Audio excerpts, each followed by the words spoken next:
Sa dilim ng gabi, sa lihim na silong, sa ilalim ng kandilang sumisilip, aking tinatahak ang landas ng puso't isip.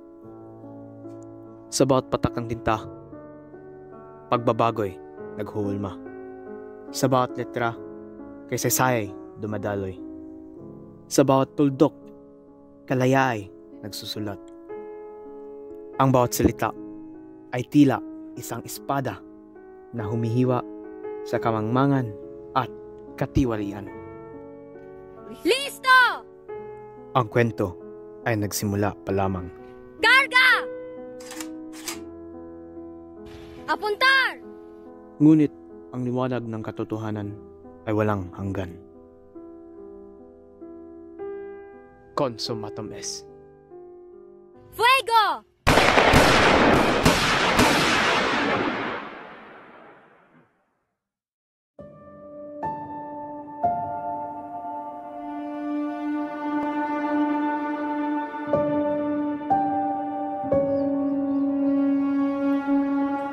Maria, Napakalayo naman ng nilakbay mo.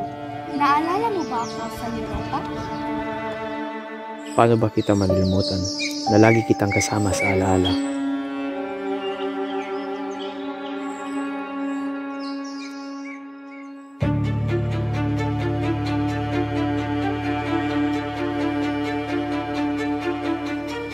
Maligayang pagdating mga Pilipini at Pinoy.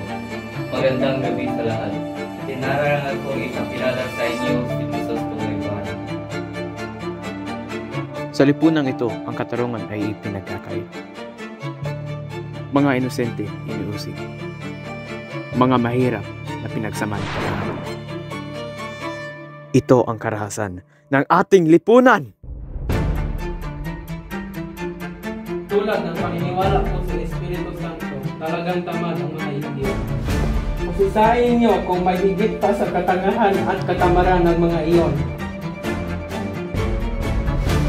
Ang kapangyarihan ay nakalutang sa kamay ng ilang mapanlait.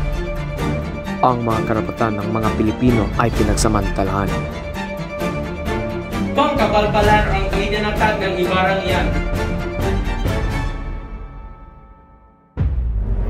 Tama na!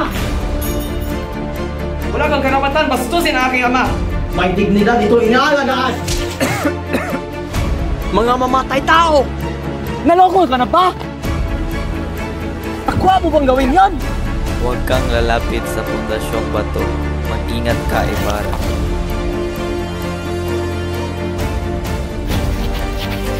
Nakatakas ang malaki. Saan mo tinago ang maliit? Basilio! Anak ko! Puta estupida!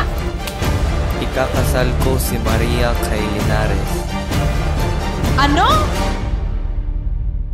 Tago na kayo sa mga damuhan. Dalihan ninyo. Yun o! Tumalong si Ibarra! Ino siya! Elias! Mahal kita, Maria.